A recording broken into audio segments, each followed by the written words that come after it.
दोस्तों आज की वीडियो किसान भाइयों के लिए है। हमारे खेतों में जो सोलर पंप लगाए जाते हैं 3 HP से लेकर 10 HP तक, आज की वीडियो में हम जानेंगे कि इसका प्राइस क्या रहने वाला है और साथ साथ ही जानेंगे कि कौन सा पंप बढ़िया रहेगा। दोस्तों ये दो तरह के आपको सोलर पंप मिलेंगे, एक AC होता है और एक DC होता है। DC सिर्फ सोलर पैनल के ऊपर ही चलेगा और उसकी जो रिपेयर है वो काफ़ी महंगी रहती है। अगर आप AC सोलर पंप लगाते हो तो आप इसको अपने जेनसेट के साथ या बिजली के साथ और सोलर के साथ तीनों के साथ ही चला सकते हैं, क्योंकि इसके साथ एक VFD लगाया जाता है, वेरिएबल फ्रीक्वेंसी ड्राइव, जो कि DC सप्लाई को AC सप्लाई में कन्वर्ट करती है। अगर हम बात करें कि कितने HP का पंप हमारे लिए सही रहेगा, तो वो दोस्तों आपका जो भी एरिया है उसमें जितना भी वाटर लेवल है उस हिसाब से आपको ये पंप लगाना पड़ेगा। कुछ जगह ऐसी होती है जहां पानी का लेवल काफ़ी नीचे गया है, वहां पर आपको ज़्यादा HP का पंप लगाना पड़ेगा। और हो सकता है आपका जो वाटर लेवल है वो 30 फीट के आसपास हो, तो आप वहां पर आपको फिर छोटा पंप ही चल जाएगा जी। सबसे पहले हम बात करते हैं जी 3 HP के पंप की। जो 3 HP का पंप है इसके साथ आपको, अगर आप 330 वाट वाले पॉलीक्रिस्टलाइन सोलर पैनल लगाते हो तो आपको ये 10 पैनल लगाने पड़ेंगे। काफ़ी लोग ये 9 पैनल भी लगा देते हैं, लेकिन 9 पैनल लगाने से आपकी जो मोटर है वो लेट स्टार्ट होगी और शाम को जल्दी बंद हो जाएगी। अगर आप जहाँ पर 10 पैनल लगाते हो 3300 वाट के आसपास बन जाएगा। अगर आप पॉलीक्रिस्टलाइन लगाते हो, अगर आप इसमें मोनो लगाते हो यानी कि जिसकी वाट ज़्यादा है, तो फिर आपके पैनल कम भी हो सकते हैं, लेकिन 3 HP के साथ कम से कम 3300 वाट के आसपास ही लगाना चाहिए। तो इसकी अगर हम कीमत की बात करें तो ये दोस्तों जहाँ पर 3 HP की मोटर चलेगी वहाँ पर ये मोनो ब्लॉक पंप ही चल जाएगा। ये दोस्तों हाई स्पीड पंप होते हैं सोलर वाले स्पेशल। ये वाली जो ड्राइव है इसके ऊपर आप 1440 RPM वाली मोटर भी चला सकते हो, लेकिन वो दोस्तों थोड़ी लेट स्टार्ट होती है और जल्दी बंद हो जाती है। तो कोशिश करें कि आप इसके ऊपर जो इसके साथ ही मैचिंग मोटर आती है हाई स्पीड 2800 RPM वाली, वो ही इस्तेमाल करें।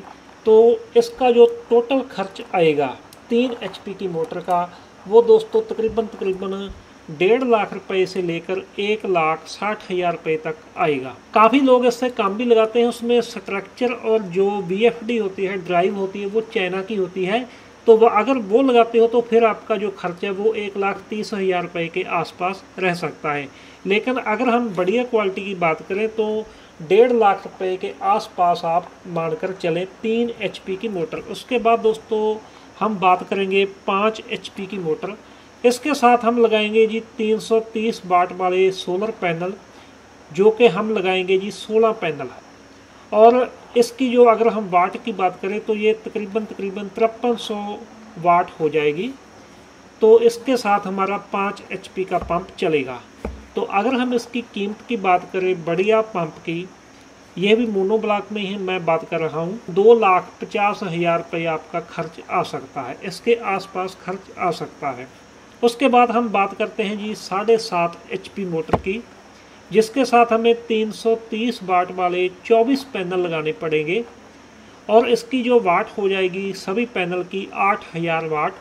तो इसके ऊपर हम लगाएंगे 7.5 HP की सबमर्सिबल मोटर।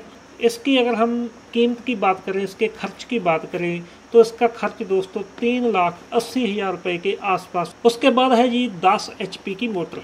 इसके साथ हम लगाएंगे 32 पैनल 330 वाट वाले, और इसका अगर हम टोटल खर्च की बात करें तो 4,50,000 रुपये, 4.5 लाख रुपये इसके ऊपर खर्चा आएगा।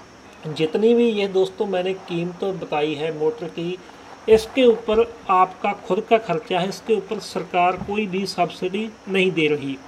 अगर दोस्तों जैसे कि कुसुम योजना वगैरह आती है, समय समय पर सरकार द्वारा योजना आती है, तो उस स्कीम में अगर आपका नंबर लग जाता है तो जो आपका ये वाला मानकर चलें कि 3 HP वाला पंप जो 1.5 लाख रुपए में लगता है, वो आपको मात्र 45 से 50,000 रुपये में लग जाएगा।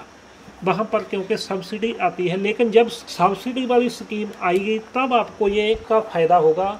नहीं तो जो मैंने ये रेट बताए हैं ये आपको दोस्तों खुद अपने खर्चे पर ही लगाना पड़ेगा। इसके लिए आपको कोई भी कहीं से मंजूरी नहीं लेनी पड़ेगी। आप जहाँ से भी ये लगवाना चाहते हैं तो आप उनसे कॉन्टेक्ट करके सीधा आप अपने खेत में सोलर पंप लगवा सकते। ये दोस्तों मैंने जितने भी प्राइस बताए हैं ये बिल्कुल टॉप क्वालिटी के प्राइस बताए हैं, जिसमें कि जो VFD है ये भी जैसे क्रॉम्पटन कंपनी या बढ़िया किसी कंपनी की ही मैंने बताई है, क्योंकि इसमें चाइना की ये VFD ड्राइव भी आती है, तो वो जो ड्राइव है वो काफ़ी सस्ती रहती है। उसके बाद दोस्तों जैसे कि स्ट्रक्चर हो गया, अगर ये वाला जो स्ट्रक्चर है ये घूमने वाला स्ट्रक्चर है, जिस भी साइड सूरज रहेगा उस साइड हम इसको कर देंगे और जो मोटर हमारी पानी देती रहेगी।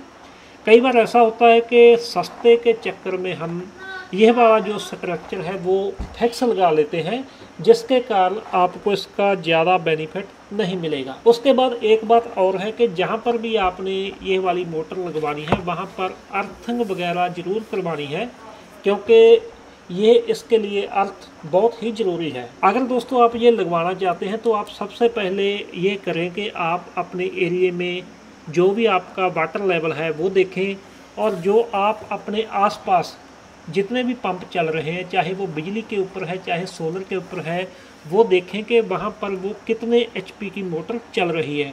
कहीं ऐसा ना हो कि आपके एरिया में 7.5 HP की मोटर की ज़रूरत हो और आप वहाँ पर लगा लें 5 HP की मोटर, तो वहाँ पर आपको ये पानी नहीं देगा। अगर हम बात करें 3 HP की मोटर की, तो ये तकरीबन 3 HP की मोटर 3 एकड़ तक आपको सिंचाई करके दे सकती है अगर पानी पूरा है तो। अगर 5 HP की बात करें तो 5 HP भी तकरीबन 4.5 एकड़ तक आपको सिंचाई करके दे सकती है। इसी तरह से दोस्तों 7.5 HP की मोटर, क्योंकि वहाँ पर भी 5 एकड़ तक आप इसके ऊपर ना आपको बाद में कोई बिजली का बिल देना पड़ेगा और ना ही आपको इसके ऊपर कोई डीजल का खर्च भी बाद में नहीं देना पड़ेगा जी। बस एक बार आपने इसके ऊपर पैसा लगा दिया, उसके बाद आप तकरीबन 25 साल तक इसको चला सकते हैं। बस पैनल की आपको सेफ्टी रखनी होगी कि ये टूट ना जाए। आज की दोस्तों वीडियो हमारी इतनी थी। देखने के लिए आपका बहुत बहुत थैंक यू।